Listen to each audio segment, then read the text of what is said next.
Bienvenue sur DMG TV, les histoires mystiques. Tu es nouveau sur la page, n'oublie pas de t'abonner, de laisser un commentaire, de liker et de partager. Tu vas raconter une histoire mystique, je précise bien mystique, pas une histoire romantique, pas une histoire de bagarre au quartier. Tu vas raconter une histoire mystique. Tu envoies ta demande ici en cliquant sur les deux bonhommes que je vois, rose et bleu là. Tu vas voir bien, tu vas voir les demandes là. Tu envoies ta demande ici en direct, tu nous racontes ton histoire. C'est ce que tu as trop honte de raconter en direct. Tu peux envoyer l'histoire sur WhatsApp. Le numéro c'est le plus 237 655 81 90 17. Et on va jouer ici sur TikTok et Facebook. Donc c'est uniquement les histoires mystiques s'il vous plaît. Et on ne cite pas les noms des gens. C'est-à-dire que je vais pas venir dire là que mon voisin Papou a fait X. Non, non, non. Mon voisin. Tu prends un nom d'emprunt, ça peut être Stéphane, ça peut être n'importe quel nom, tu choisis un nom d'emprunt, pas le vrai nom. C'est ça que tu donnes. Alice, Myriam, c'est là, je peux envoyer ta demande déjà. Pas le nom des hôtels, pas le nom des bars, des restaurants. On ne veut pas ça. Oui, allô? Allô, bonsoir. Oui, bonsoir. Bonsoir, DMG. Bonsoir, bonsoir tout le monde. Et bonne année à tous. Bonne année à toi aussi. Si le volume est bas ou... Non, c'est très bon, c'est bon. Là. Ah, d'accord. Ah. Mais c'est très compliqué pour moi de pouvoir raconter cette histoire, mais bon, elle est très longue, mais je vais être seulement brève. Je vais être brève dans l'histoire. L'histoire est réelle, ça me concerne. Et c'est pour sensibiliser en fait les femmes surtout les femmes. Parce qu'au moment où je vous parle, je vais dire que j'ai en fait consacré, on va dire, une bonne partie de ma vie par rapport à ce qui m'est arrivé. Actuellement, j'ai consacré ma vie à ce qui m'est arrivé et la naïveté en fait. Nous les femmes, il faut qu'on arrête d'être naïves. C'est pour ça que je souhaite vraiment sensibiliser les femmes surtout. À chaque fois, il y a un bon nombre d'entre nous qui montons, qui racontons les histoires. Certaines, c'est leurs expériences, elles ont vécu et d'autres, on leur a raconté. Mais moi, me concernant, cette histoire, c'est la mienne. Vraiment, elle est tellement longue, mais je vais juste être brève. Premièrement, en fait, comme on a l'habitude de dire, tu as l'habitude de dire, quelle est la leçon à tirer dans cette histoire? Moi, je pense que ça va partir sur 2 points. 2 points de s'il faut tirer. Le premier point, ça va être, nous devons faire attention à nos songes. Il y a une différence entre les rêves et les songes. Généralement, les songes, c'est la réalité. En fait, c'est ce que nous vivons dans le spirituel et ça se concrétise réellement de la réalité. Je pense qu'il faut avoir raconté l'histoire avant de tirer les leçons. Hein. Ah, d'accord. On va raconter l'histoire. D'accord, excusez-moi parce qu'en fait, j'ai pas trop l'habitude de raconter les histoires, donc je vais raconter l'histoire. Je suis en Occident, je suis congolaise de la République du Congo. Hein. Et donc, à mon jeune âge, j'ai connu un garçon. Bon, j'ai eu un palmarès amoureux. Je veux pas dire qu'il était rempli de panoplie d'hommes, non. J'ai eu quand même des histoires amoureuses. Et celle qui m'emmène vraiment à raconter cette histoire, à vous partager cette histoire, c'est celle qui a basculé ma vie en fait. Donc en fait, j'ai connu ce garçon, j'étais très jeune. J'avais, je pense, bien 15 ans rentré mes 16 ans.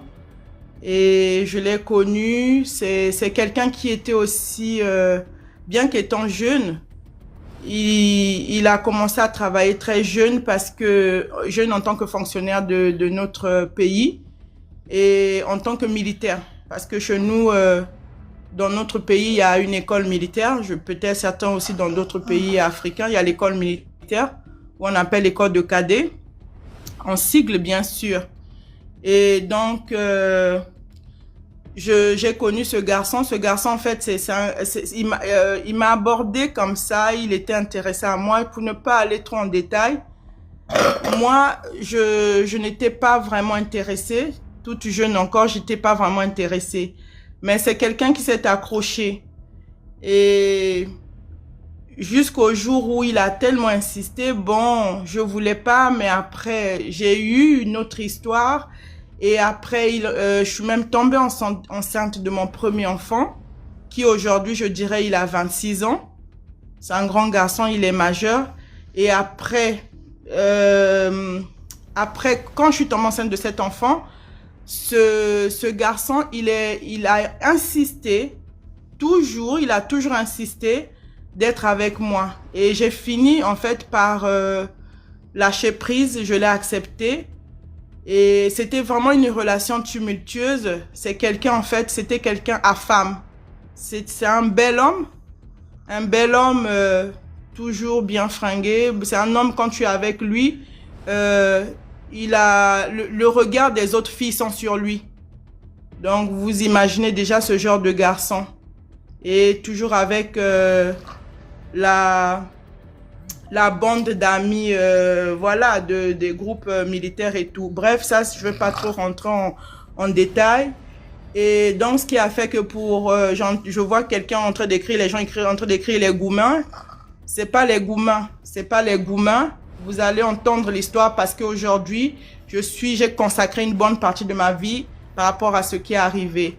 Et donc, du coup, tellement c'était une relation tumultueuse, quelqu'un qui multipliait les copines, moi, toute naïve dans ma jeunesse, ne sachant rien. Et vous savez, quand vous avez quelqu'un, toi étant jeune, naïve aussi, en amour, tu ne sais rien. Bon, la personne, c'est un bon parleur. Et toi, tu te laisses aller. Voilà, c'est parti. C'est arrivé jusqu'au niveau où il y a eu plein de choses que je vais éviter aussi les détails. Et tu quittes la personne, tu dis c'est bon, ça y est. Et jusqu'au point où je suis arrivée même à avoir une vie maintenant de fille religieuse, à prier. C'est la première fois que j'ai vraiment donné ma vie au Seigneur, à pouvoir vraiment donner ma vie à fond au Seigneur. Après, le garçon, il est parti en Europe. Moi, je suis restée au pays. Et quand il est parti, après, il m'a encore recontacté. Il y a eu un léger contact, le fréquence encore recontacté. Ici, il m'a encore recontacté un tout petit peu. On a passé un petit moment par téléphone et tout. Après, il y a eu encore détachement. Et après, moi, après mon bac, j'ai eu à faire 2 ans au pays de BTS. Après, j'ai eu une bourse universitaire pour aller étudier dans ton pays, DMG. J'ai étudié chez toi à Douala, les secs de Douala. Et donc j'ai fait 4 ans, j'ai fait mes 4 ans. J'étais en train de faire mon master 1 et donc du coup la première année où je suis arrivée, des années après, et pourtant on s'était perdu de vue. Tout avec la personne. Mais curieusement, un jour, étant au Cameroun chez toi, DMG, la personne me recontacte. J'étais surprise. Autant d'années, 5 ans, rentrée 6e année, la personne, j'ai un appel, mais je vois que c'est le numéro de l'Europe. Je dis, mais c'est quel numéro? Et la voix, comme il a une voix fine, comme une voix féminine, et comme je dis, mais c'est qui? La personne me dit, bah, c'est moi, tu ne me reconnais pas? Je dis, bah, parce que la voix, elle est féminine. Bon, bref, c'est pas important. Et c'est là où nous avons repris le contact encore. Et après, la personne venait, après la personne, on a encore renoué notre relation. Et la personne venait à chaque fois est venue au moins au Cameroun me rendre visite au moins 3 fois, passer les vacances avec moi. Quand il prenait ses vacances en Europe, il venait me voir. Et moi, j'étais en train d'étudier. Et donc, bref, ça s'est passé comme ça. On a passé des bons moments. Après, c'est arrivé à un niveau où il a dit, il faut qu'il m'épouse. Il faut qu'il m'épouse et tout. Moi, j'étais un peu méfiante. Et d'abord, il m'a proposé de le suivre en Europe. Moi, je lui ai fait comprendre que je ne voulais pas l'Europe.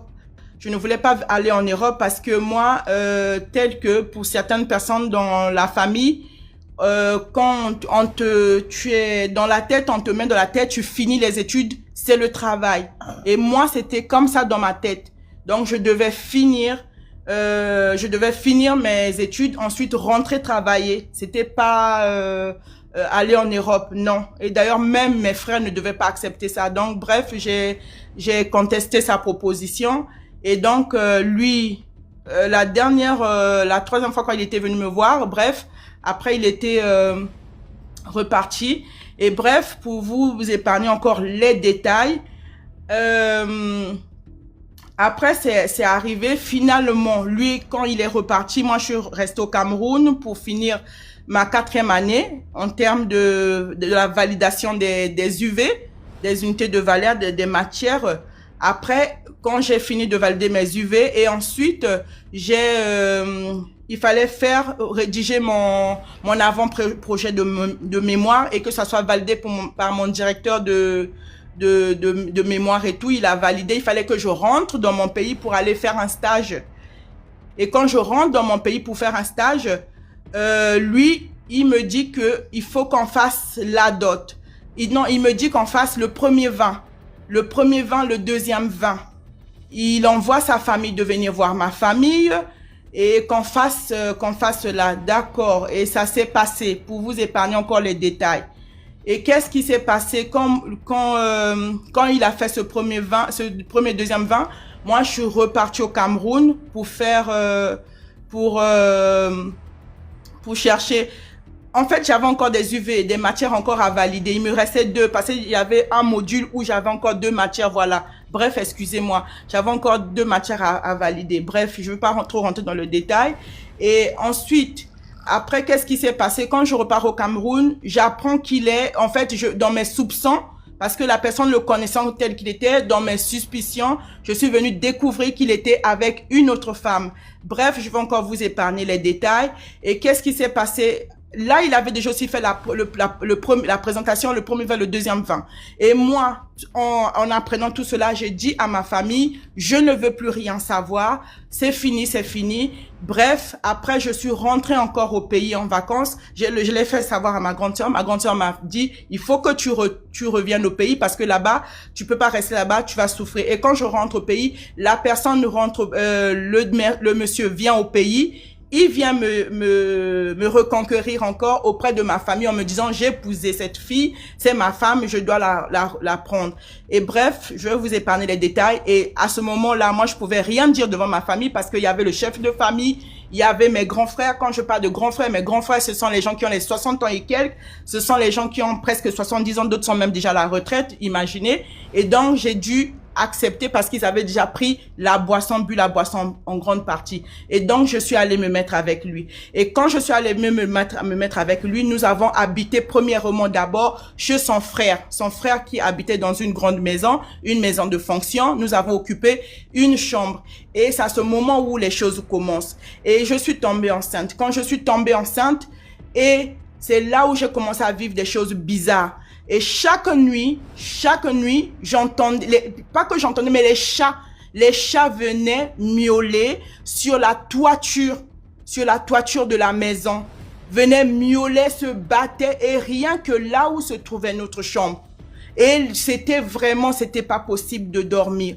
Et quand je lui faisais part de la situation, mais lui, en fait, il me disait, écoute, dors, il n'y a rien et tout. Mais moi, la situation était invivable pour moi. Et je ne dormais presque pas, je trouvais le sommeil le matin pratiquement à 6h moins. Et c'était comme ça jusqu'à ce que la grossesse évoluait. Et un jour, même avant, je retrouve 1000 francs CFA, en faisant le ménage dans la chambre, je retrouve 1000 francs, un vieux billet de 1000 francs. Vraiment un vieux billet de 1000 francs sous le matelas, parce qu'on dormait sous un matelas, on étalait le tapis, ensuite on mettait le matelas. On l'a fait comme ça parce que on disait on va acheter le lit quand on sera chez nous. Et quand en balayant, c'est moi qui fais toujours le ménage, mais je retrouve un vieux billet de 1000 francs sous le lit. Mais je me suis dit, mais quel est ce vieux billet de 1000 francs sous le lit? C'est pas possible que lui me cache, il va cacher 1000 francs. Pourquoi? Un vieux billet sale, très sale. Et j'ai pris ça, j'ai mis de côté, je l'ai attendu. Quand il est arrivé, je lui ai demandé, mais pourquoi ce vieux billet de 1000 francs, il t'appartient? Quand je lui ai dit ça, il était surpris et il était très fâché. J'ai dit, mais pourquoi tu t'énerves? Et donc, j'ai pas compris. Et à partir de là, la relation était vraiment tumultueuse jusqu'au jour où nous avons quitté chez son frère. Nous sommes allés habiter dans un autre quartier, non loin de son frère, où on louait une maison. Et donc, du coup, c'est à partir de là. Et ce monsieur m'a rendu la vie infernale. Excusez-moi, c'est pas une histoire de Goumen, hein. Ça, je vous le dis, c'est pas une histoire de Goumen. Je préfère vous le dire. C'est pas une histoire de Goumen. Vous allez entendre pourquoi aujourd'hui je me retrouve dans une situation où je vous sensibilise les femmes. Et donc, beaucoup de choses se passaient. Pendant que je vivais avec lui, le monsieur me laissait affamer. Le monsieur me laissait affamer. À chaque fois quand je l'interpellais, il me disait, écoute, va chez tes parents, va manger. Tu penses qu'ici c'est là où vous avez les bonnes, machin, plein de trucs. Il me laissait affamer toute la journée. Parfois, l'enfant bougeait dans le ventre. Et je restais comme ça. Parfois, il m'arrivait, je pensais que mon enfant était mort dans le ventre, mais je partais boire l'eau glacée pour savoir si l'enfant était en vie, et l'enfant était en vie.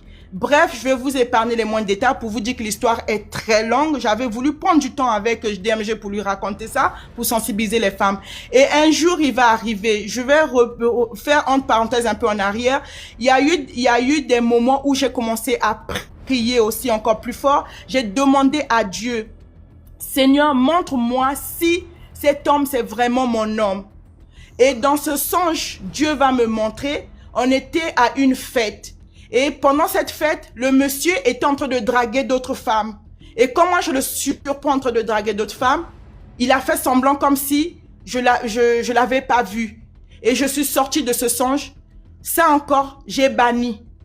J'ai dit non, c'est juste un songe. Et encore, un jour encore, je demande à Dieu encore la même chose. Et Dieu me montre, je me trouve comme sur une rive, et de l'autre côté aussi, c'était la rive. Et donc, je devais traverser, aller à l'autre rive. Je devais traverser en fait en faisant attention parce qu'il y avait des grands trous. Il y avait des grands trous, vraiment des grands trous. Donc, les espaces où je devais passer, ça ressemblait en fait à peine comme en fait, c'est comme des fils, quoi. Si je fais pas attention, je vais tomber dans ce trou-là. Et lui se trouvait de l'autre côté. Et donc, je devais en fait aller de l'autre côté, de l'autre rive pour le rejoindre. C'est comme si je le cherchais. Et quand dans ce songe-là, j'ai mal posé mon pied, j'ai failli tomber. Et je suis sortie du songe. Et à ce moment, ça m'a interpellé un tout petit peu, mais jusque-là, j'ai encore laissé tomber. Et encore un jour, le troisième songe, c'est là où je vais peut-être m'arrêter au troisième songe pour ne pas donner le détail trop des songes. Un jour, je vais faire un songe, ça, c'était vraiment la catastrophe des songes, c'était la catastrophe des songes. Dans le songe, je me retrouve dans une maison, si vous connaissez en Afrique, dans les villages. Les maisons en terre cuite, et en terre cuite, les huttes là, en terre cuite, je dirais les maisons, puisque c'est des cases. Les cases en terre cuite, qui vraiment penchées, en train vraiment penchées, du genre, ça va s'écrouler. J'étais dans cette maison. Et c'est comme si j'étais, pas comme si, mais j'étais avec lui. Et lui n'étant pas là, il était sorti et moi je me trouvais dans cette maison. Et la maison, il a plu, la maison était inondée. Donc je me suis trouvée les pieds dans l'eau. Je ne savais pas où mettre les pieds. Et c'est ma nièce à moi qui vient me voir, en fait, qui vient me rendre visite, qui me dit, mais tu es dans quelles conditions là? Qu'est-ce que c'est que ça? Mais il est où ton mari là? J'ai dit, il est sorti. Il dit, mais comment tu peux être dans ces conditions là? Elle était très fâchée. Et si je suis sortie du songe. Et c'est là, en fait, Dieu m'interpellait. Mais moi, jusque-là, je faisais la tête. Bref, c'est jusqu'à arriver au point où, après, j'ai accouché. Et même l'accouchement, j'ai failli perdre mon enfant parce que c'est encore une longue histoire. Ça, c'est encore une longue histoire. Maintenant, là où je veux en venir avec vous, pendant que j'étais avec lui dans la maison où nous vivions, il y avait des chamailleries. Vous savez, quand deux personnes se chamaillent, la personne me dit ceci. Ben attends, tu vas voir. Tu vas souffrir. Tu vas voir, tu vas souffrir. Tu vas faire un enfant comme un enfant mongol. Tu vas faire un enfant qui est genre qui n'a pas les os, qui ne tient pas. Tu vas voir, tu vas souffrir. Moi, je vais partir, je vais te laisser. Quand il dit va partir, ça veut dire il va repartir en Europe. Et il me disait ça. Il me disait des paroles comme ça. Moi, je refutais ça. Je disais non, je ne veux pas faire un enfant comme ça. Il m'injuriait, il me rendait pas bien. Et jusqu'au jour où mon accouchement était très difficile, je vous épargne les détails. L'enfant est allé en néonatologie. Et en néonatologie, on me dit, il allait même menacer le papa de l'enfant, il allait menacer les gens en service de néonatologie. Là-bas, vous connaissez, ceux qui fréquentent l'hôpital, ils savent que le service de néonatologie, c'est un service très délicat. C'est un service où on ne peut pas venir faire du n'importe quoi. Et la situation de l'enfant, le papa venait tellement faire du n'importe quoi, la situation arrivait jusqu'au directeur du CHU de chez nous, au pays. La situation arrivait au haut niveau. On a failli me faire sortir avec l'enfant à l'hôpital. Ils m'ont dit, madame, cet enfant, si c'est pas par rapport à vous, on vous sortez avec votre enfant et on s'en fout de ce qui arrivera. Or que c'était beaucoup de situations qui m'arrivaient. Et au moment où je vous parle, je vais être bref, je vais vous épargner les détails. Au moment où je vous parle, mon fils, je suis avec lui en Europe, donc j'ai dû batailler. Ça aussi, c'est un combat. Il a fallu que je sois une femme de prière, une femme très forte dans les prières. Au moment où je vous parle, mon fils est dans la situation de handicap. Mon fils est dans un fauteuil roulant. Mon fils ne parle pas encore. Mon fils des opérations sur opérations. Mon fils est sous traitement. Donc, c'est pour vous dire, et je vais vous dire entre parenthèses, quand l'enfant, j'étais encore au pays avec l'enfant, quand je bataillais pour arriver avec l'enfant, pour venir avec l'enfant en Europe, il va me dire ceci. Quand au pays on a détecté par rapport à la situation de l'enfant, lui, il va me dire ceci, ne dis rien, ne dis tout ce que le médecin t'a dit à l'hôpital, ne dis pas ça à ta famille, ni à ma famille, ne dis à personne, on garde ça entre nous, sinon on va me traiter que je suis franc-maçon, parce que ma famille me suspecte déjà de franc-maçon. Donc c'est pour vous dire que il y a beaucoup de choses, et même, je vais vous rappeler, même pendant la grossesse, j'ai fait un songe où j'avais mon enfant, dans le songe, j'avais mon enfant, et subitement, mon enfant a disparu de mes mains. Je me suis mise à pleurer dans le songe, à pleurer mon enfant, je cherchais partout. Là, j'étais enceinte de 5 mois pratiquement.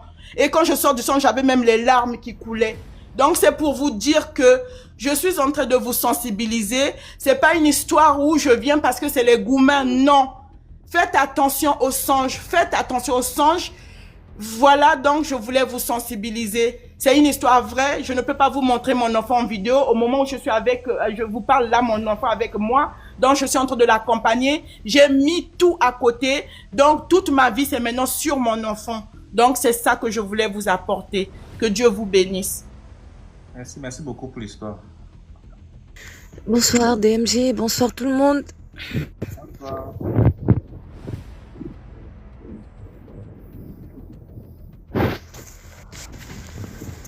Allô, vous me recevez bien? Oui. D'accord, j'appelle depuis Libreville, le Gabon. Déjà pour dire aux autres, faut même pas un peu me stresser dans les commentaires, hein. Ne me stressez pas comme vous êtes en train de faire. Alors, l'histoire que je vais narrer porte sur le phénomène des rêves. Il faudrait comprendre que tous les rêves ne sont pas anodins, tous les rêves ne sont pas des rêves, je vais le dire ainsi. et toute mon enfance durant, j'ai été victime de tentatives d'initiation à la sorcellerie par les rêves. Donc j'aimerais interpeller les parents, j'aimerais interpeller les consciences à propos des rêves. Et donc pendant près de 10 ans, j'ai fait le même rêve dans lequel je quittais tout le temps Libreville pour me retrouver au village. Et quand je me retrouvais au village, c'était au cimetière familial. Donc j'arrivais toujours au cimetière familial.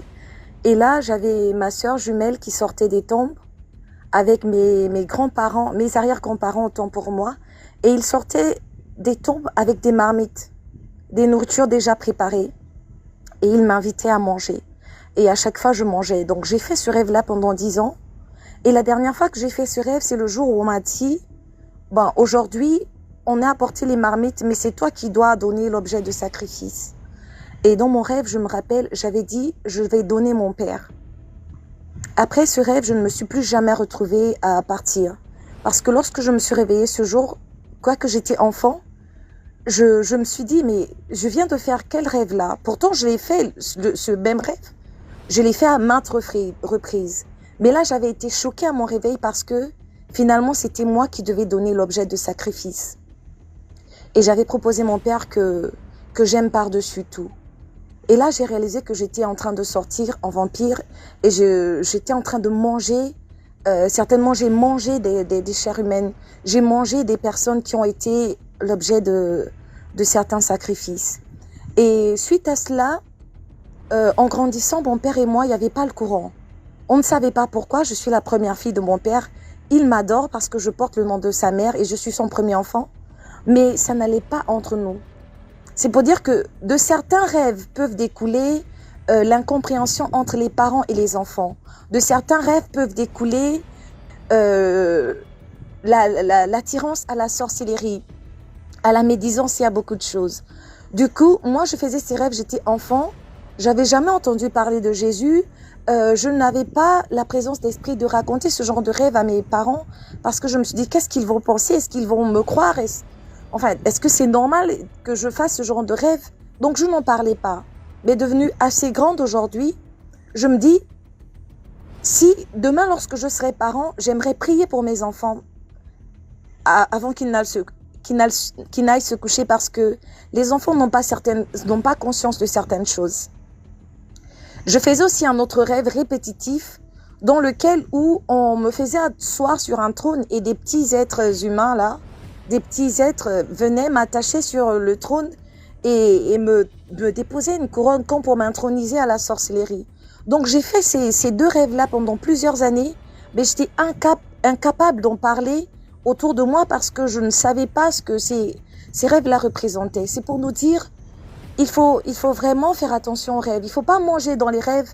Il faut pas dire oui à n'importe quoi dans les rêves. Il faut pas s'asseoir avec n'importe qui dans les rêves. Surtout quand des personnes qui sont décédées depuis viennent nous donner à manger. Il faut surtout éviter cela. Donc c'était ça ma modeste contribution ce soir, dire faisons attention à nos rêves, prions pour nos enfants s'ils n'ont pas encore la conscience de prier, intercédons vraiment parce que il y a des initiations à la sorcellerie, au mysticisme qui se passent pendant le sommeil. Merci et bonne soirée.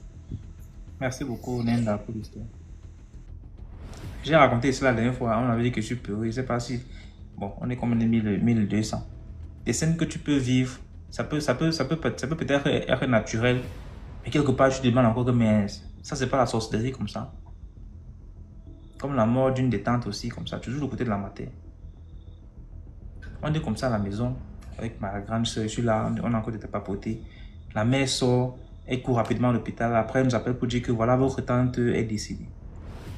Ils sont en train de transporter maintenant le corps pour la maison. Il dit, oh, comment ça, quelqu'un est décédé, vous vous amenez à la maison plutôt comment, alors qu'il y a la morgue à côté. Elle dit que non, il faut d'abord qu'on parte à la maison avec. C'est comme ça que les gars entrent dans la voiture, la matière derrière, les gars partent à l'hôpital, les gars partent à la maison. Il dit, oh, bon, nous aussi, c'est pas aussi une tante avec qui on a beaucoup grandi. On avait une voyageuse, quelqu'un qui un peu elle est à Kribi, un peu elle est là-bas au Gabon, un peu elle est en Guinée, un peu elle est partout. Elle menait une vie, ce que nos sœurs aujourd'hui appellent les femmes fortes indépendantes là. C'est comme ça. C'est comme ça qu'elle vivait sa vie.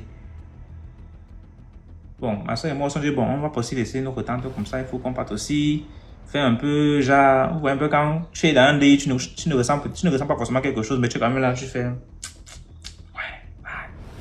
Il fallait qu'on fasse aussi ça pour dire que nous, on compatit aussi. Arrivé donc là-bas, il y a la porte centrale, là, le salon est là, tout le monde est là. Et maintenant, au même salon, il y a encore deux chambres. Il y a une chambre où il y a le corps et une chambre où les gens dorment. Et donc, quand tu es placé au salon, tu peux voir la chambre carrément comme ça. Il n'y a pas de couloir, c'est juste là. Moi, je suis l'homme, non? La chambre est vide. Le corps est couché là-bas sur le lit. La chambre est vide. Ah. Ma soeur est à la porte. Moi, je suis dans la chambre, adossé au mur, là où il y a sur l'interrupteur, là.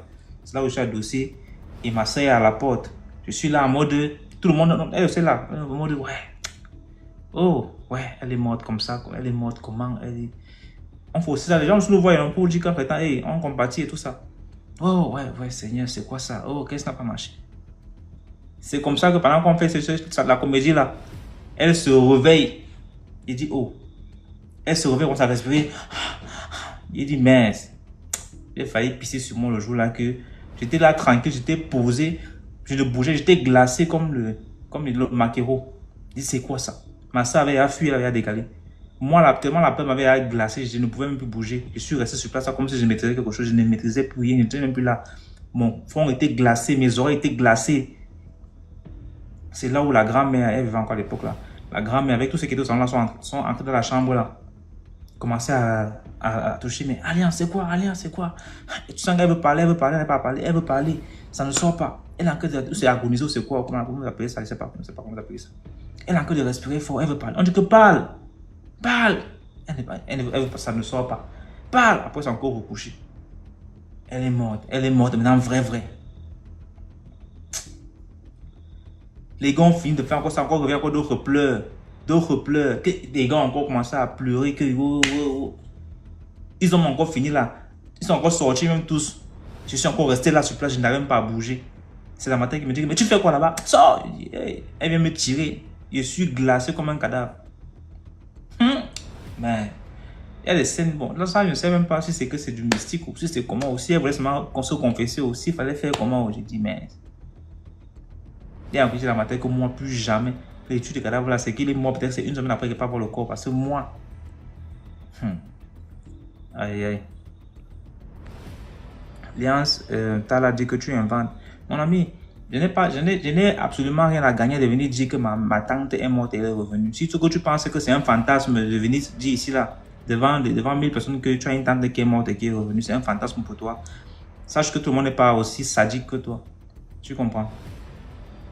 Tous ceux qui montent ici là, c'est pas parce qu'ils n'ont rien à faire, avant de venir dire ici là que oh, j'étais une prostituée avant, oh, j'ai voyagé la nuit, oh, mon enfant est devenu fou. Si pour toi c'est un fantasme, ne pense pas que tout le monde est comme toi. Comment? Qu'est-ce que je peux bien profiter à venir raconter une histoire pareille?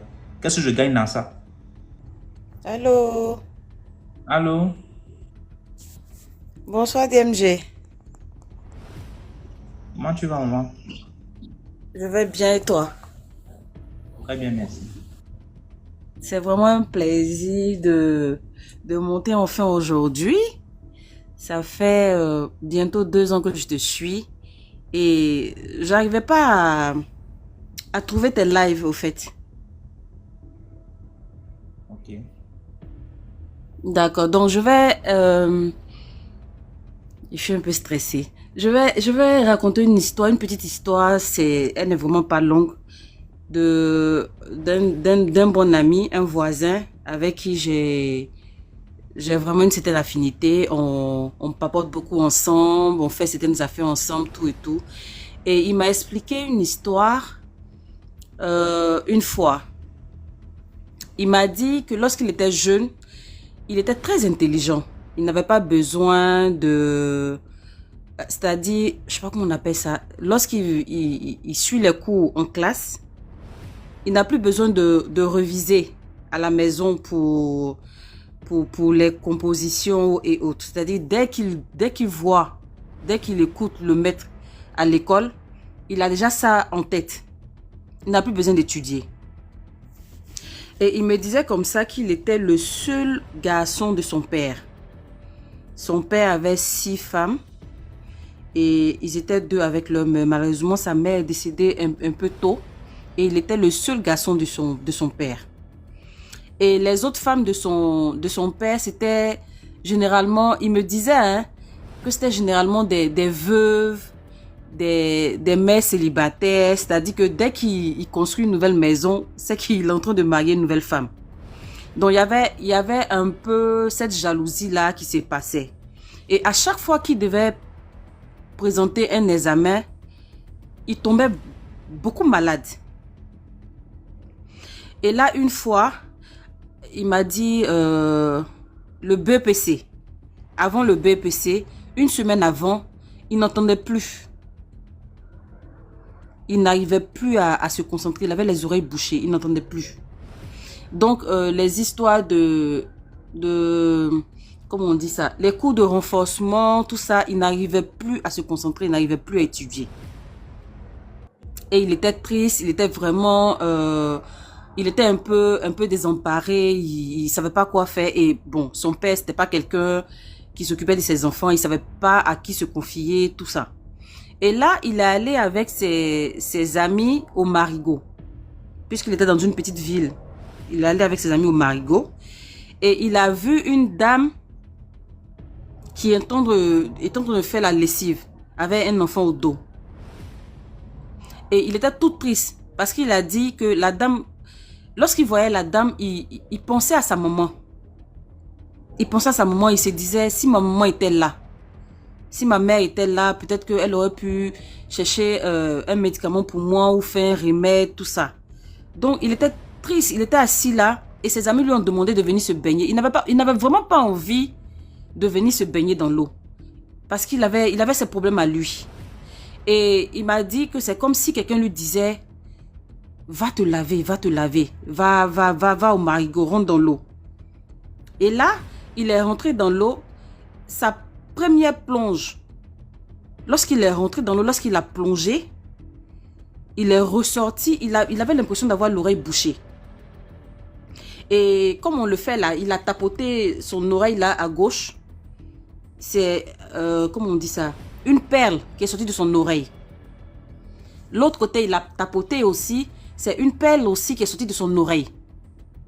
Il a regardé les perles et quelque chose lui a dit, lève la tête, regarde la dame ou un truc comme ça. Il n'a plus revu cette dame-là. La dame qui est en train de faire la lessive là, il n'a plus revu la dame.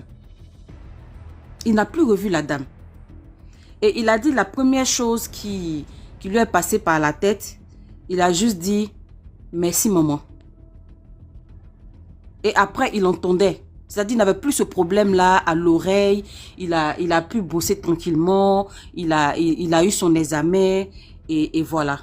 Et c'est l'histoire qu'il m'a raconté. Il m'a dit, il était sûr que c'est sa mère qui est venue le guérir. Lui, il était sûr de ça. Voilà. Donc, c'est un peu mon histoire de ce soir. Donc, si j'ai la possibilité, je vais monter encore. D'accord, merci beaucoup, Kénis. D'accord, je t'en prie. Bonne soirée. Bonne soirée à toi aussi. Allô? Bonsoir DMJ. Bonsoir, comment tu vas? Je vais bien, meilleur va à vous. Meilleur à toi aussi. Moi, je voulais revenir un peu, c'était par rapport aux songes. Dire que c'est très important, surtout quand on a des enfants, de souvent demander ce qu'ils voient dans des songes. Est-ce qu'ils rêvent? Nous-mêmes aussi, parfois, de parler de certains de nos songes. Parce que moi, je me rappelle que quand j'étais petite, je voyais des choses dans des songes. Quand j'ai commencé à voir ces choses dans des songes, je faisais des rêves où je me retrouvais comme dans des réunions, dans des lieux, dans des choses en fait que je comprenais pas. Et après, ces choses ont commencé à se matérialiser.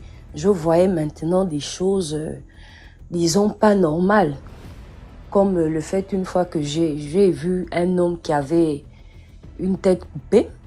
J'avais vu en fait un homme sans tête s'approcher de moi. Comme une fois j'ai vu l'œil de quelqu'un sorti de son orbite, rentrer par la fenêtre. J'ai vu, exemple, quelqu'un qui marchait, qui n'avait plus de bras, qui n'avait plus de pieds. Et je voyais des choses comme ça. Et c'est au fur et à mesure que je parlais souvent de mes rêves avec une de mes petites tantes. C'est elle qui a fait part de ça à ma mère. Ensuite, à l'époque, ma mère m'avait fait asseoir avec mon père pour me demander de les expliquer un peu ce que je voyais souvent dans les rêves. J'ai expliqué que voilà. Mais entre-temps, j'avais fait part à mon père que bon, j'avais l'impression que ma grand-mère, donc la mère de ma maman, c'est comme si elle savait quelque chose parce que souvent quand je partais chez elle, quand je dormais avec elle, je faisais des rêves et quand je me réveillais, elle était souvent là en train de me regarder et puis elle me disait simplement que redors. À l'époque, après, on m'avait emmené chez une dame. La dame, une guérisseuse. On a fait un travail et la dame avait dit effectivement que on voulait me faire rentrer dans la sorcellerie. Donc, ma grand-mère et ses sœurs voulaient me faire rentrer dans la sorcellerie et que si je n'avais pas fait part de mes rêves à temps, que j'avais commencé à manger, à faire certaines choses, que ça allait être compliqué pour moi de sortir de là-bas en fait. C'était un peu ça ma petite contribution de ce soir. Merci beaucoup, Rika, pour l'histoire. Merci. Bonne soirée. Merci à toi. Bonsoir. Oui, bonsoir DMG, bonsoir à tout le monde. J'espère que tout le monde va bien. Très bien, Oui, ça va. Je t'ai envoyé mon histoire aujourd'hui vers 17h comme ça, mais comme j'ai vu que tu étais en ligne, en direct, donc je profite en même temps pour la raconter rapidement. Donc, mon histoire, c'est quoi? Ça va faire 10 jours maintenant que ça s'est passé. Je vis en Europe et puis il y a ma mère aussi qui vit dans un autre pays européen. Donc, elle est venue me rendre visite pour les fêtes. Donc, on est là depuis le mois de... depuis le mois de novembre qu'elle est là. Tout se passe bien et tout et tout.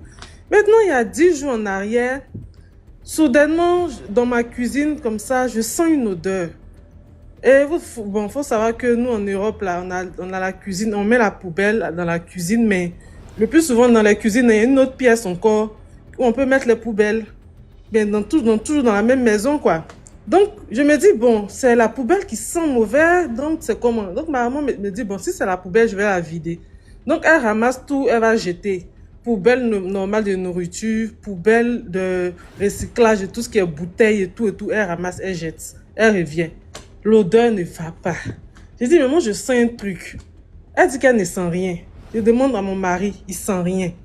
Ma grande fille aussi, rien. Donc, j'étais la seule dans la maison qui sentait une odeur de quelque chose qui est en train de se pourrir, quoi. Vous voyez, quand la poubelle sent, la nourriture commence à se gâter, là, les odeurs comme ça, là. 3 jours, quand tu sors, tu rentres. Bon, quand je sors, je rentre, l'odeur m'accueille. J'allume un sang pour parfumer. Tout ce que je fais, aération, tout, rien. On va sur 3-4 jours. Je dis non, je n'arrêtais pas tellement de me plaindre. Maman me dit, mais c'est bizarre que toi seul qui sens cette odeur-là dans la maison ici, personne d'autre. Je dis non, que moi, ça me dérange. Donc, on est là. Je dis, bon, je vais faire comment? C'est moi qui sens, donc bon, on fait avec. On est là, on va se coucher le soir, on se lève le matin. Maman me fait asseoir, elle me dit, oui, ben moi, je viens de me réveiller, là, je fais un rêve. Et dans mon rêve, j'ai vu que dans ta cuisine ici, des gens sont venus déposer le corps d'un animal. Ils ont tué un animal et ils l'ont déposé là, comme ça, dans ta cuisine. J'ai dit, ah bon? Elle me dit, oui, qu'elle a vu 3 ou 4 personnes accompagnées d'un enfant qui ont déposé, genre, le corps en putréfaction dans ma cuisine. J'ai dit, ah, donc, on se rejoint que moi, depuis 3 ou 4 jours, je sens un truc dans cette cuisine-là, et puis vous ne sentez pas. Elle dit non, c'est que ça devient sérieux, c'est pas normal. C'est que là, à cette allure, ça devient spirituel vraiment, quoi. Donc, elle me dit, ok, si tu m'autorises, moi, je vais faire des choses chez toi. Il n'y a pas de souci. Donc, elle a pris l'eau bénite, elle a pris l'huile d'olive bénite, elle a mélangé les deux. Elle a versé dans les 4 coins de ma maison, partout, prier, partout, parler en versant. quand elle a déposé comme ça l'eau, on s'est assis, on a commencé à regarder la télé. 5-10 minutes, elle me dit, mais moi aussi, je sens une odeur. Je lui dis, tu sens quoi? Elle dit, mais je sens un truc qui est pourri. Ce que tu sentais depuis là, c'est maintenant que moi, l'odeur me revient dans le nez aussi. Je dis, ah, donc on est deux à sentir l'odeur maintenant. Elle dit, oui, je sens l'odeur maintenant. Je dis, ah, attendons, regardons. On est là, on regarde la télé. On se rend pas compte, la journée passe. Et on sent plus l'odeur. On est là, on se regarde, on dit, mais il n'y a plus d'odeur. Elle dit, ben oui, il n'y a plus d'odeur. Mais moi, je sentais, mais après, c'est parti, quoi. Donc, c'est parti. On va dire, après la prière, l'odeur est sortie pour que maman sente vraiment que ça existait. Et après, nous, on est passé à autre chose, là. Et après, l'odeur est partie seule. C'est parti tout seul. Donc, c'est pour dire à la famille, à la grande famille, que faut pas qu'on néglige, au fait, les choses. Parce que moi c'est l'odorat que on va dire que Dieu m'a montré. Et il fallait que j'insiste pour que ma maman, elle ait rêve maintenant pour faire le rêve que oui, c'est la viande pourrie sont venus déposer dans ma maison. Peut-être que ça allait pourrir, gâcher mon foyer ou gâcher ma vie. Je sais pas, on connaît pas le but, hein. On sait jamais. C'est qu'elle su, je sais que c'était pas quelque chose de bon qu'ils étaient venus déposer chez moi. Vous voyez. Et moi, d'un côté, je n'ai pas aussi eu l'intelligence, on va dire pas l'intelligence, mais le discernement de demander au Seigneur de me montrer. Vous voyez, mais Dieu merci, ma maman était là, et c'est à elle que Dieu a montré le truc. Et aujourd'hui, là, on va dire qu'ils ont échoué parce que l'odeur a disparu. Ça peut faire peut-être 3-4 jours. Bon, tout est bien maintenant, quoi. Donc, c'est pour dire aux gens, voilà, de faire vraiment attention et vraiment, comme on parle des rêves tous les jours, les rêves, de ne pas négliger les rêves aussi. Parce que voilà le rêve qu'elle a fait et moi je sentais le truc. Nous, on a eu un truc différent, mais ça avait un lien ensemble. Donc voilà, c'était ma petite histoire. Merci beaucoup pour l'histoire. Merci. Bye bye. Bye bye. Bonsoir Yul. Oui, bonsoir DMG. Bonsoir à toute la famille DMG. J'espère que vous allez bien. Très bien, toi-même. D'accord, ça va, ça va. Bon, j'ai une petite histoire qui se passe quelque part en Côte d'Ivoire. C'est l'histoire de 2 institutrices qui ont été affectées dans une localité pour, n'est-ce pas, leur stage d'application afin de valider leur diplôme d'institutrice. Donc, elles ont eu 2 classes différentes qu'elles devaient enseigner. Mais dans l'une des classes, et il faut préciser que parmi les 2 institutrices, il y a une qui était enceinte et il y a une qui n'était pas enceinte. Donc les 2 étaient dans la même classe à l'école des instituteurs et puis on les a envoyés en stage dans la même ville les 2. Donc celle qui n'était pas enceinte, dans sa classe, il y avait un élève, c'était une classe de CM2. L'enfant avait autour de 14 ans. Pendant que les autres élèves de la classe avaient entre 9 et 10 ans. Lui, il avait 14 ans. Mais le gars, il rentre dans la classe. Il s'assoit au fond. Il met 2 piments. 2 piments frais. 2 boules de piments frais dans ses narines. Et puis, il se met en position sommeil. C'est-à-dire, il tend la tête. Il tend la tête. Il tend la tête. Il a 2 piments dans ses narines. Il tend la tête. Et puis, il dort. Jusqu'à la fin du cours. Après, il sort. À midi, quand la cloche sonne, il sort, il s'en va. L'après-midi, à 14h, quand les cours reprennent, il revient. Même scénario. Dès que le cours commence, il met 2 piments dans ses narines. Il croise les bras sur la poitrine. Il tend la tête, il tend les pieds. Il dort jusqu'au soir à 17h30. Il se lève, il s'en va. Et donc, cette attitude-là a commencé à intriguer l'institutrice. Et en même temps, l'institutrice qui était enceinte, qui a une autre classe, elle là-bas, elle était tellement gentille avec les enfants qu'il y a un enfant d'autour de 6-7 ans qui devait être en CE1, je crois, qui s'est approché d'elle et qui a commencé à la fréquenter de façon assidue et tout ça. Mais cette institutrice-là, chaque soir, quand elle se couchait, sur le toit de sa maison, il y avait comme si des gens jetaient le sable, il y avait comme si on jetait des cailloux, il y avait comme si des oiseaux jouaient sur la toiture en griffant les tôles et tout ça. Donc, plein de bruit, il empêchait de dormir. Donc, elles ont vécu ce genre de phénomènes paranormaux là, comme ça pendant près de 3 mois. Et est arrivé le moment où elles devaient regagner leur base. Elles devaient quitter la ville où elles étaient en stage pour regagner leur base. Et donc, le petit enfant qui s'était approché de l'autre institutrice là, il lui a dit, madame, je vous aime bien, vous êtes très gentille, mais avant que vous ne partiez, je vais vous dire ce qui se passait pendant que vous étiez là. Il dit, celui que vous voyez qui a mis le piment dans ses narines là, et qui dormait tout le temps en classe, c'est lui le chef des sorciers enfants. Voilà, c'est lui le chef des sorciers enfants. Et que même le chef du village le craint.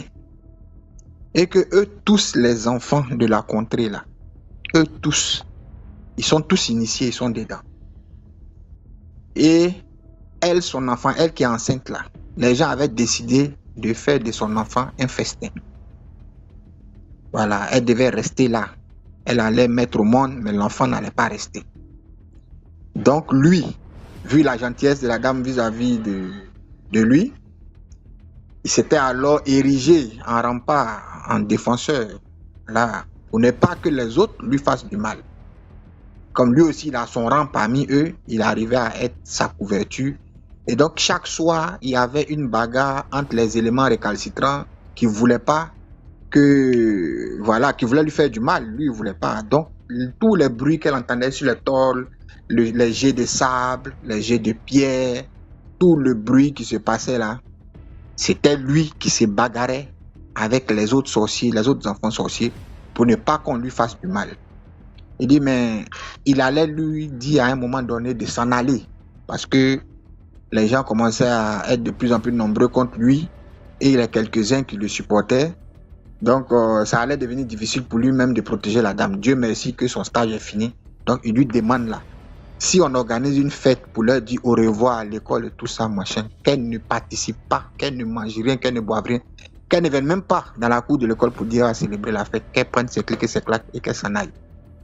Et elle a expliqué aussi que l'autre qui avait mis le piment dans ses narines là, pendant qu'il était couché, il était en communication avec d'autres groupes de sorciers qui sont dans des localités voisines. Donc, ils planifiaient leurs petites affaires, les coups qu'ils vont faire, ils faisaient leurs réunions comme ça. Donc, il était couché à la maison. Et les parents de ces élèves-là, toutes les fois où l'institutrice a eu à signaler, par exemple, lui qui met les piments dans la narine, quand on le signale, le lendemain, il faut être sûr que l'institutrice ne va pas venir à l'école. Dès qu'elle se plaint, le lendemain, elle tombe malade. Elle a formé une semaine couchée. Donc, c'est l'enfant qui a expliqué que c'est un chef, même le chef du village a peur de lui, ce petit-là. Il prend 2 morceaux de piment frais, met dans ses narines, il est couché en classe. Donc, avec ce qui s'est passé, comme ça, les 2 dames, elles ont pris les clics et les claques, elles sont parties. Et elles ont expliqué ça à leur hiérarchie. Alors que l'examen final où l'inspecteur doit venir pour évaluer les institutrices devait se faire dans le même village, avec les mêmes classes, avec les mêmes enfants, pour voir si le temps qu'elles ont enseigné là. Mais pour ces 2-là, ça a été annulé carrément. Ça a été annulé carrément. Et puis même celle qui est allée accoucher, l'institutrice qui était enceinte, elle a accouché avec beaucoup de difficultés. Mais Dieu merci, son enfant est resté. Donc c'est avec beaucoup d'émotion qu'elle raconte cette histoire-là souvent. Donc j'ai eu envie de partager ça avec vous, j'ai trouvé ça intéressant. D'accord, c'était tout pour moi, cette première histoire. S'il y a la possibilité, j'ai d'autres histoires encore. Merci. D'accord, merci beaucoup pour l'histoire. T'en prie, DMG.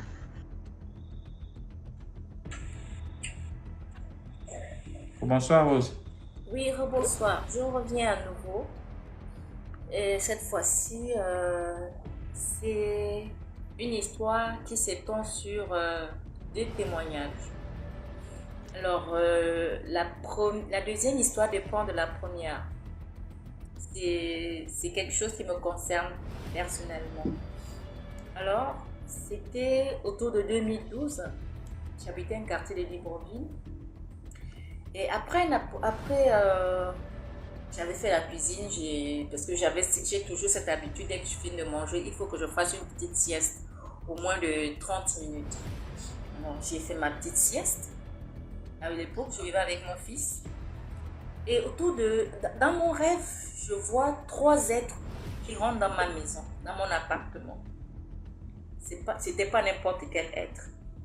C'était comme des anges. C'était des êtres habillés comme ils avaient des vêtements de moines. C'était comme des soutanes avec des ceintures de côté et des sandales. Disons, il y avait 2 noirs, 1 blanc. Disons, joue bien. Comme à l'époque, j'avais une petite grille dans ma chambre. Donc, j'ouvre bien la grille, je me lève. Je les reçois. Je dis, ah, bonne arrivée. Oui, vous cherchez quelqu'un? Donc, je pose la question aux 3 étrangers. Vous cherchez quelqu'un? Le blanc me dit, oui, c'est toi qu'on est venu voir. Je dis, bon, ok, installez-vous. Donc, je les installe dans mon petit canapé. Et les deux, ce qui avait attiré mon attention, les 2 noirs ne parlaient pas. C'est le blanc qui parlait. Et le blanc, il avait entre ses mains une Bible. Donc, le blanc me pose des questions. Il me dit, non, la première chose qu'il me demande, il me dit, est-ce qu'on peut avoir de l'eau à boire? Je dis oui. Alors, j'ouvre mon frigo, je prends une bouteille avec 3 verres. Je pose sur la table, je commence à servir. J'ai d'abord commencé à servir le blanc. J'avais compris que c'était lui le maître des camps. J'ai commencé à servir, j'ai servi le blanc, ensuite les 2 noirs. Et il va commencer à me poser des questions. Vous êtes marié? Je dis non, je ne suis pas encore mariée, mais j'espère que d'ici là, le Seigneur me fera grâce. Il me regardait droit dans les yeux comme s'il avait quelque chose à me dire. Et j'ai commencé à avoir peur. Il dit, ton fils est où? J'ai dit, mon fils, il est allé jouer, il est dehors. Après, il me dit, ça fait combien de temps tu loues ici? J'ai donné le temps. Après, il me dit, bon, nous sommes venus, on nous a envoyés. J'ai dit, qui vous a envoyé? Il me dit, c'est l'Éternel qui nous envoie. J'ai dit, pardon? Il me dit, c'est l'Éternel qui nous envoie. Tu ne pries pas? Pourquoi tu ne pries pas? J'ai dit, oui, c'est vrai, je ne prie pas trop, je fais juste le signe de croix. Il dit, bon, c'est comme ça que le blanc me tend une Bible. Il me dit, tiens, nous sommes venus te donner cette Bible parce que tu en auras besoin très bientôt. Je n'ai pas compris ce que le monsieur voulait dire. Après, ils se sont levés. Ils sont sortis. DMG. Le rêve était tellement réel. Au moment où je me lève, je me réveille normalement, le canapé bouge comme si des gens venaient à peine de sortir de la maison. Quelques mois après, je crois, à cette période, on était au mois de septembre, octobre, novembre. Alors, le mois de décembre, mon fils apprenait dans une école, pas très loin de là. Et je m'étais lié une amitié avec sa maîtresse. Là, c'est maintenant physiquement. Je m'étais lié une amitié avec sa maîtresse.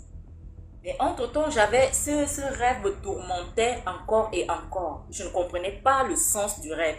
Le rêve avait tellement l'air réel, mais entre-temps, j'avais eu l'idée d'acheter une Bible parce que le monsieur me disait dans le rêve, tu ne pries pas assez. Je suis allée acheter une Bible, j'ai amené la Bible. Je commençais à lire la Bible de temps en temps. Je jetais un coup d'œil de temps en temps. Et en me liant d'amitié avec la maman, la maîtresse de mon fils, elle était de nationalité congolaise. Donc, on dit souvent que quand tu connais le maître ou le professeur de ton fils ou de ta fille, essaie d'être un peu gentil. Deux fois quand je venais pour récupérer mon fils à l'école, j'amenais des petits présents, des petits cadeaux. Et puis comme c'était la période festive, on va dire la Noël, et j'avais amené des petits trucs, quoi, un petit présent. Et cette dernière va me dire, bon, maman David, comme mon fils s'appelle David, elle va me dire, maman David, bon, on aura une prière dans mon église, hein, donc vraiment j'aimerais que tu assistes. On était le 31, j'aimerais que tu assistes à la prière parce qu'on a notre pasteur principal qui va arriver, il est du Congo et tout et tout. Je dis, ah, si c'est la prière, moi ça ne me dérange pas. Je venais d'acheter ma Bible. J'ai parlé avec mon fils pouvait avoir peut-être 7 ans, 8 ans. Mais non maman, il n'y a pas de problème. On est parti. La dame et moi, nous nous sommes donné rendez-vous. Elle nous a amené, les gens qui sont dans le live, ceux qui sont à Libreville, connaissent le PK8. C'est un coin un peu bizarre. On est rentré à l'intérieur là-bas. On est arrivé là-bas autour de 22h, 23h. Et l'église en question n'avait rien à voir avec une église. C'était une maison comme toute autre. On est arrivé, je regardais un peu, ça ressemblait à un banja. Donc les gens qui connaissent ce que veut dire le banja, c'est comme un endroit où on initiait les gens en fait. Il y avait des seaux par-ci, comme si on faisait les bains. Je regardais, j'appuyais mon fils m'appuyait, on est rentré, nous sommes assis. Mon fils me dit, ça c'est une église. J'ai dit, ah, on va regarder. Les gens louaient, les gens commençaient à louer, les gens commençaient à louer, les gens commençaient à louer. Ensuite, il y a le monsieur en question qu'on attendait, le prêtre ou le pasteur, il est arrivé avec une soutane et tout. Les gens se levaient, les gens rentraient en transe et tout. Mon fils et moi, on s'attrapait, on disait, ah, on ne connaît personne ici, si quelque chose nous arrive. À un moment donné, le monsieur dit, mais est-ce qu'il y a des nouvelles personnes qui sont arrivées? C'est comme ça que la maîtresse de mon fils dit, oui, papa, j'ai invité en fait, j'ai invité la maman d'un élève à moi qui est là et tout. C'est comme ça que la dame me pousse devant avec mon fils. Oh, vas-y, hein, ça ne te fera pas du mal, vas-y. J'hésitais. C'est comme ça que le monsieur, oh, soyez les bienvenus et tout. Comment vous vous appelez? Je me suis présentée. Est-ce que c'est la première fois que vous venez dans cette église? Je dis oui, j'ai été invitée par la maîtresse de mon fils et tout. Le monsieur a commencé à prier sur les gens, imposer les mains. Le monsieur ne m'a pas touché ailleurs, seulement au front. Le monsieur a commencé à m'appuyer sur le front. J'avais mal.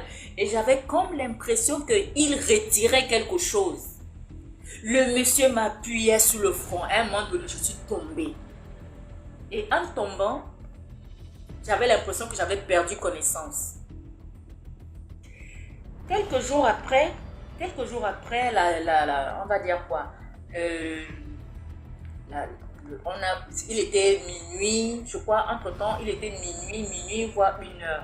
C'est comme ça que le monsieur va nous dire, on va aller manger quelque chose, comme c'est la nouvelle année et tout. Il était déjà minuit.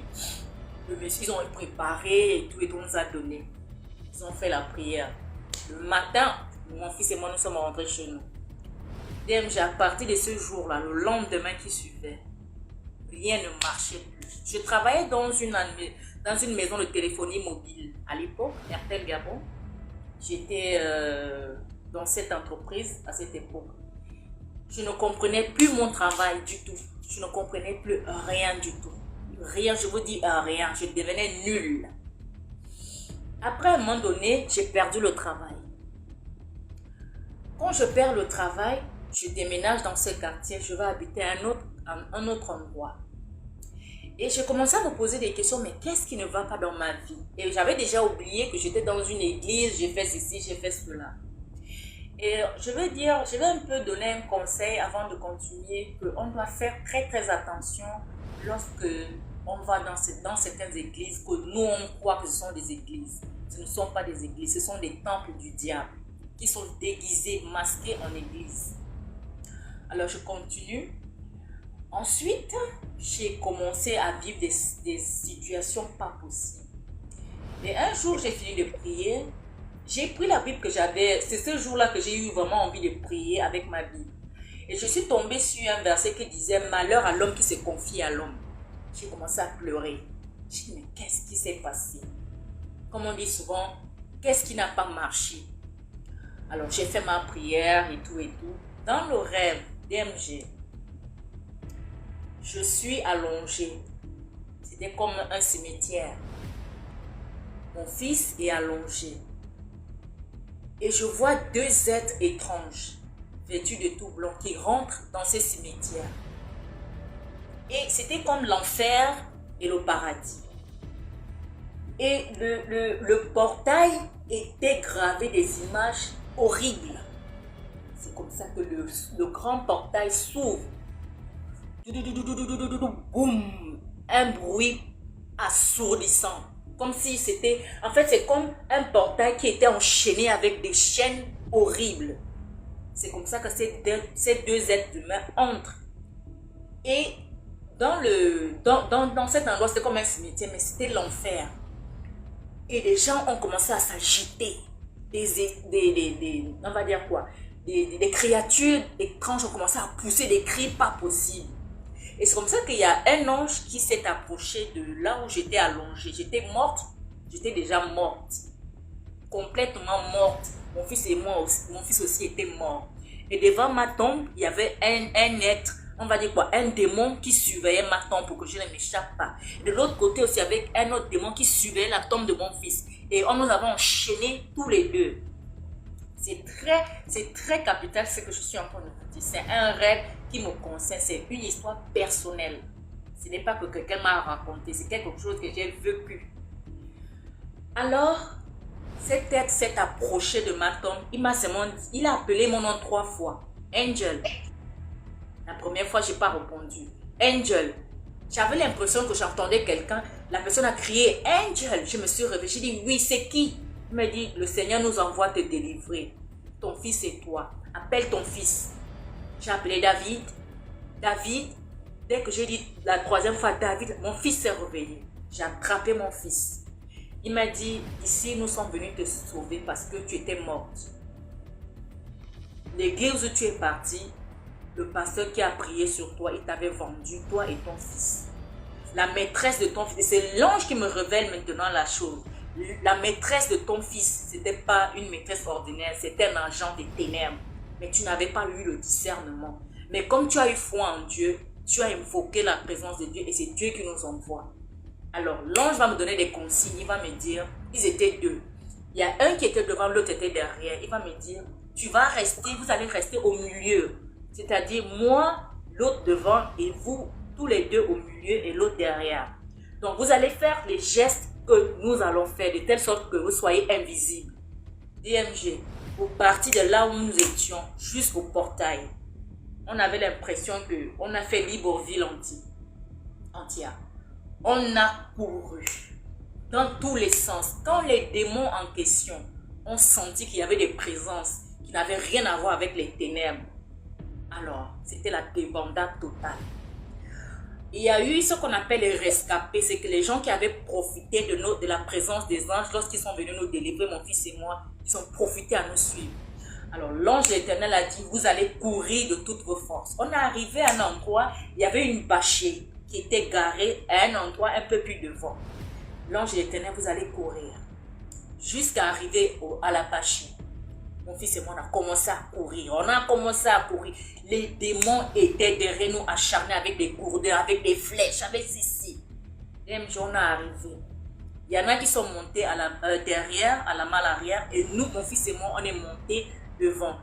Il y avait un ange qui était au volant, l'autre était de l'autre côté à la place du chauffeur. On a commencé à rouler. Et l'ange de l'Éternel m'a dit, ouvre ta bouche, Angel. Tu as reçu le don de la prière. Ouvre la bouche. J'ai commencé à prier. Et quand je priais, les flammes sortaient de ma bouche. Les flammes de feu sortaient de ma bouche et ça envahissait. Quand je disais Holy Ghost Fire, les flammes de feu sortaient de telle sorte que ces flammes-là consumaient les démons qui nous poursuivaient, qui poursuivaient la voiture où mon fils et moi on était à l'intérieur. Ensuite, on a roulé toute la nuit. Il était entre 4h et 5h. Alors, j'aimerais rappeler quelque chose. Les anges de l'Éternel, comme disait l'autre dans le rêve, il me disait, nous on descend à partir de minuit. Notre mission, on descend sur la terre à partir de minuit et on part à 5h du matin. Donc, il ne faudrait pas que 5h ou 6h nous trouvent ici. Alors, on a roulé, on est arrivé, ils ont garé la bâchée. Et dans la cour, c'était une très grande cour. Il n'y avait qu'un seul arbre. Et c'était comme un arbre fruitier. Et l'ange me dit, il est l'heure qu'on s'en aille, qu'on retourne auprès de celui qui nous a envoyés. Notre mission a été réussie, c'est-à-dire on t'a délivré de là où tu étais, ton fils et toi. Donc vous allez devoir partir. J'ai demandé aux anges, je vais aller où? Il me dit non, ce qu'on va faire, l'ange de l'Éternel a seulement tapé, il a posé sa main sur l'arbre et un escalier est descendu du ciel. Il m'a dit, vous montez sur cet escalier, la maison apparue. Cette maison, on appelle ça la maison des rescapés, des personnes que l'Éternel nous envoie délivrer dans le monde des ténèbres. Et c'est cette mission que nous faisons tous les jours, c'est notre travail. Mon fils et moi, on a grimpé. On est arrivé là-bas, j'ai rencontré des visages que je connaissais.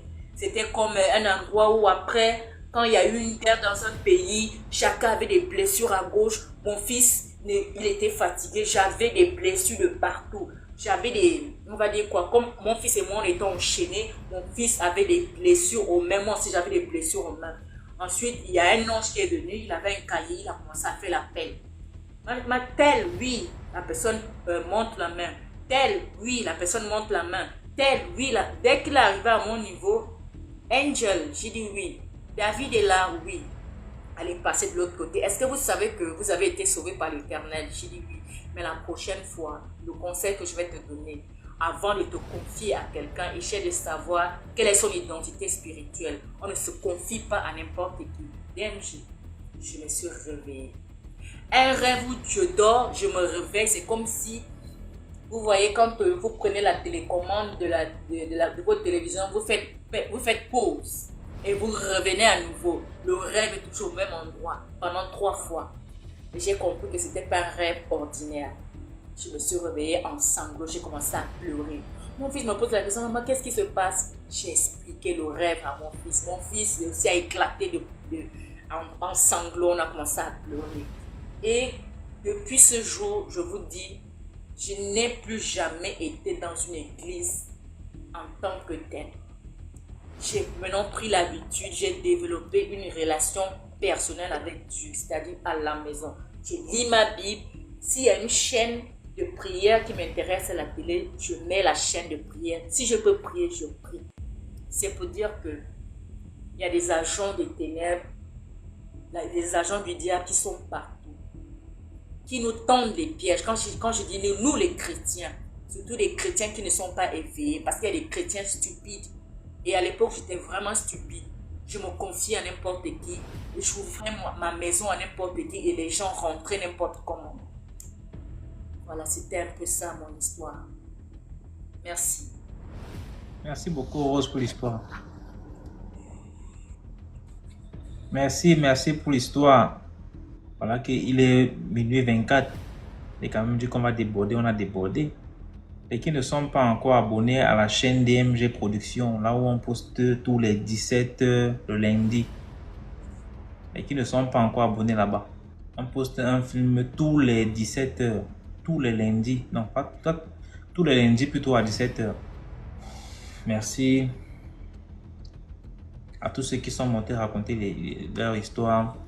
Merci à tous ceux qui ont tapoté, tous ceux qui partagent toujours le direct. Sachez qu'il y a des histoires tous les jours sur YouTube à 12h00. La chaîne c'est DMG TV. Sur YouTube, il y a toujours les histoires à 12h00.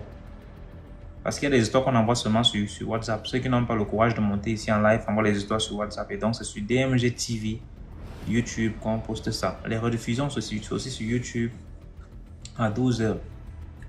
Donc si tu as manqué le direct aujourd'hui, sache qu'il y aura une rediffusion sur YouTube. La chaîne c'est DMG TV, un peu comme ce qui est affiché toujours en haut de ma chaîne.